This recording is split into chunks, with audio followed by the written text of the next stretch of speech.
Corporate accounting and auditing. तो इस video में मेरा जो फोकस एरिया है वो रहेगा कॉर्पोरेट अकाउंटिंग, ठीक है। कॉर्पोरेट अकाउंटिंग की जो स्ट्रैटेजी है उसके बारे में आपसे डिस्कस करने जाऊंगा।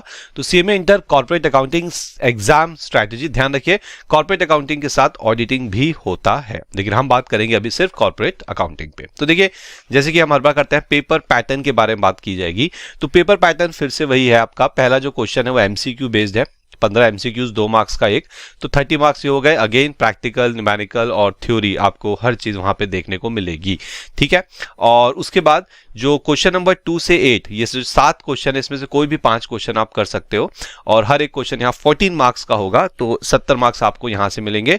टोटल हो गया 100 मार्क्स। अब जनरली ये देखा गया है कि जो कॉर्पोरेट अकाउंटिंग एंड ऑडिटिंग का पेपर होता है उसमें जो लास्ट के क्वेश्चन होते हैं, क्वेश्चन नंबर 6, 7 और 8, ये कंप्लीटली थ्योरी होते हैं और ये होते हैं आपके ऑडिटिंग सब्जेक्ट से। देखिए, बात हमारी जो स्ट्रैटेजी है वो हम अभी सिर्फ कॉर्पोरेट अकाउंटिंग पे फोकस कर रहे हैं। तो देखिए, ये है एक सिंपल सी रिवीजन स्ट्रैटेजी, हर वीडियो की तरह एक सिंपल, कि कैसे आप कॉर्पोरेट अकाउंटिंग में अच्छा स्कोर कर सकते हैं। अच्छा, कॉर्पोरेट अकाउंटिंग की जो टोटल मार्क्स है, ठीक है, आपके एग्जाम में टोटल कंपोनेंट है उसका, वो है 50 मार्क्स का। टोटल 100 मार्क्स का पेपर जिसमें 50 ऑडिट है और 50 है आपका कॉर्पोरेट अकाउंटिंग। तो अगर आपको इस पेपर में पास होना है, सिर्फ पास नहीं होना, अच्छा स्कोर करना है ताकि आप अपना एग्रीगेट बना सके, तो कॉर्पोरेट अकाउंटिंग वो सब्जेक्ट है जो आपको एग्रीगेट बना के दे सकता है।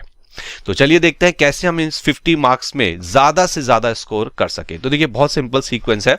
सबसे पहले आप उठाएंगे शेयर्स, आपने पहले भी पढ़ा हुआ है तो बहुत ज्यादा टाइम आपको नहीं लगेगा शेयर्स और डिवेंचर्स को प्रॉपर्ली रिवाइज करने। जब आप रिवीजन करेंगे इसका, तो कोशिश ये करिए कि आप कम से कम इसके 2 से 3 क्वेश्चंस को देख लीजिए। एक बार जर्नल एंट्रीज देख लीजिए, बैलेंस शीट में ट्रीटमेंट भी देख लीजिए। फिर आप आ जाइए final account of companies. Companies के फाइनल अकाउंट कैसे बनते हैं, P&L, बैलेंस शीट, यहां भी आपको सिर्फ देखना नहीं है, 1-2 क्वेश्चंस को अच्छे से प्रैक्टिस कर लीजिए। थोड़ा टाइम लगेगा बट ट्रस्ट मी, एग्जाम में आपको बहुत ज्यादा बेनिफिट देगा। और फिर आप देख लीजिए एक बार cash flow statement. Cash flow statement बहुत ज्यादा इंपॉर्टेंट है। तो अगर ये 3 चैप्टर्स आप डिटेल में अच्छे से रिवाइज कर लेते हैं तो ट्रस्ट मी कि आपने आराम से अप्रोक्सीमेटली यहां पे अपने 30 मार्क्स कवर कर लिए। 30 मार्क्स आप सोच के देखिए, अगर अप्रोक्सीमेटली आप 30 मार्क्स यहां कवर कर लेते हैं सिर्फ 3 चैप्टर से, तो ऑडिट में भी ऑब्वियसली आप कुछ तो हाथ पैर मारेंगे, तो वहां भी आप स्कोर कर सकते हैं। तो बिल्कुल सिंपल एक बेसिक स्ट्रैटेजी दी है मैंने उन लोगों के लिए जो कॉर्पोरेट अकाउंटिंग पसंद करते हो या उसको अच्छा करके एक अच्छा स्कोर लाना चाहते हैं corporate accounting and auditing subject. देखिए, एग्जामिनेशन एक ऐसी चीज है जहां पे तुम्हें हार्डवर्क से ज्यादा स्मार्ट वर्क से काम लेना पड़ेगा, because you do not have that much time between 2 examinations. इसलिए पूरी तरह से तुम्हें स्मार्ट वर्क करना पड़ेगा कि सर हम कौन सी चीजों पे फोकस करें। आज हम बात करेंगे पेपर नंबर 10 सीएमए का कॉर्पोरेट अकाउंटिंग एंड ऑडिटिंग वाले पोर्शन का। यहां पे बात करने वाला हूं ऑडिटिंग की स्ट्रैटेजी। देखिए, auditing is 50% of your paper, मतलब 50 मार्क का कहां से आने वाला है, ऑडिट में से आने वाला है। 50 मार्क का जो है वो कहां से आने वाला है, कॉर्पोरेट अकाउंटिंग में से आने वाला है, ठीक है। अच्छा, 50 मार्क्स का जो ऑडिटिंग आएगा वो कंप्लीटली थियोरिटिकल रहने वाला है। अब उसके ऊपर कहां हम फोकस करें, क्या चीजें होगी, ये सब देखते हैं। ऑडिटिंग का आपका जो पूरा कोर्स है वो 3 यूनिट्स के अंदर डिवाइडेड है। सबसे पहले they start with the basic concepts of auditing. अब 50 मार्क का जो ऑडिट है, 50 मार्क्स के ऑडिट में से 10 मार्क्स इसको बिलोंग करता है। Basic concepts of auditing, nature है, स्कोप है, ऑब्जेक्टिव है, इसके अंदर ऑडिट एंगेजमेंट, ऑडिट डॉक्यूमेंटेशन के बारे में काफी सारा है, audit risk, assessment of audit risk, internal control, internal check, internal audit, ये सब भी पोर्शन है। और इसके अलावा ऑडिट सैंपलिंग वाला है। नाउ यहां से 6.1 से लेके 6.3 तक जो एरिया है ना, काफी आसान भी पड़ेगा तुम्हारे लिए, ठीक है, और वो जल्दी जल्दी चीजें याद भी हो जाएगी, अच्छे से समझ भी आ जाएगी। 6.4 एंड 6.5 कॉम्प्लिकेटेड है, टाइम पे डिपेंड करता है हाउ यू आर रिवाइजिंग, ठीक है, but I would not suggest you to spend a lot of time over 6.4 and 6.5 वाला टॉपिक एंड 6.6 वाला टॉपिक, ऑफ कोर्स, है ना, application of technology in audit and audit trail, because 10 marks है यार। 10 marks के लिए अगर हमें इस वाले पोर्शन में से भी 5 मार्क्स आ रहे हैं तो हम 5 मार्क्स के लिए यहां पे बहुत ज्यादा टाइम नहीं लगाएंगे। पढ़ना है अपने को पर बहुत ज्यादा टाइम नहीं लगाना 6.4, 6.5, 6.6 में, because students tend to spend a lot of time over these areas. Now हमारा जो दूसरा यूनिट आता है that is provisions relating to audit under companies act 2013। एक बात समझो, this is the most important unit. Out of your 100 marks paper 30 marks सिर्फ और सिर्फ इसको आएंगे। बट यार इसको इतना छोटा मत समझो, this is not a unit, this is like 7 chapters.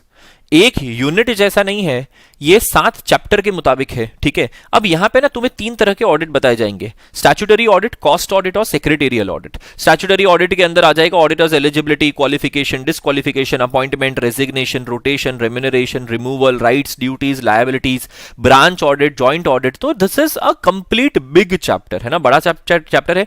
Cost audit का भी एक अच्छा खासा पोर्शन है डेफिनेटली, ठीक है। ऑब्वियसली बात है यार, सीए में कर रहे हैं, कॉस्ट ऑडिट का सबसे बड़ा पोर्शन होगा। एंड उसके अलावा सेक्रेटेरियल ऑडिट यानी सीएस वाला, तो सीए, सीएमए और सीएस तीनों क्या क्या ऑडिट करते हैं उसका पूरा यहां पे पूरा प्रोविजंस देके रखे हुए। This is very important. Apart from that 7.4 is also very important, उसमें से काफी बार क्वेश्चंस आते हैं, बट ये काफी आसान है। मतलब तुम लोग अपने हिसाब से भी क्या कर सकते हो, थोड़ा थोड़ा आंसर लिख सकते हो, ठीक है। तो इस चीज के ऊपर एक बार रीड करना, अंडरस्टैंड करना किस तरह से हम यहां पे आंसर लिखते, बट जैसा मैंने कहा तुम अपने हिसाब से भी थोड़ा बहुत आंसर लिख पाओगे। एंड अपार्ट फ्रॉम दैट 7.5, 7.6 और 7.7 छोटे छोटे ही है, उसमें कोई बहुत ज्यादा एरिया नहीं है, बट यस यहां पे सब कुछ कवर करना है अपने को, सब कुछ कवर करना है। 7.1, 7.2, 7.3 इज द मेन स्पेशलिटी, जिसमें से सबसे ज्यादा क्वेश्चन आने के चांसेस है। फिर 7.4 में से भी क्वेश्चन आ सकते हैं, क्वेश्चन तो आएंगे ही ऑब्वियसली, बट वो तुम अपने हिसाब से लिख पाओगे। And then again auditing of different types of undertakings के अंदर 10 मार्क्स का आएगा। 10 मार्क्स के I think there will be approximately 2 to 3 questions, है ना, छोटे मोटे 2-3 क्वेश्चन होंगे, एक 5 मार्क का होगा, 4 मार्क का होगा, ऐसे करके। नाउ इसके अंदर बहुत आसान है यार, educational institutions, health care organisations, audit of organisation in hospitality sector यानी होटल वोटल, तो ये 3 आ गए। इसके अलावा बैंक जो है वो काफी बड़ा है, बैंक वाला एरिया इसके अंदर काफी बड़ा है, बट काफी इंटरेस्टिंग है यार, बहुत ज्यादा टाइम नहीं लगेगा। एंड उसके अलावा आता है audit of cooperative society and audit of local self government. Again छोटे ही है, ज्यादा बड़ी भी नहीं है, but yes much bigger than the educational institutions and health care organisation and hotel वाले एरिया से, ठीक है। बट 10 मार्क्स का है। 10 मार्क्स में यार ये एक ऐसा चैप्टर है जिसको तुमने 1 या 2 बार स्टडी कर लिया ना, उसके बाद तुम अपने हिसाब से भी क्या कर सकते हो, थोड़ा आंसर लिख सकते हो। सो हमारा मेन फोकस एरिया जो रहेगा ना, वो रहेगा यूनिट नंबर 7 पे, provision relating to audit under companies act 2013। उसमें भी सबसे मेन फोकस एरिया रहेगा 7.1, 7.2 और 7.3 यानी स्टैट्यूटरी ऑडिट, कॉस्ट ऑडिट और सेक्रेटेरियल ऑडिट, ठीक है। आई होप इन सब के हिसाब से आप एक इन्फॉर्म्ड डिसीजन ले सकते हो and keep studying. All the best, thank you.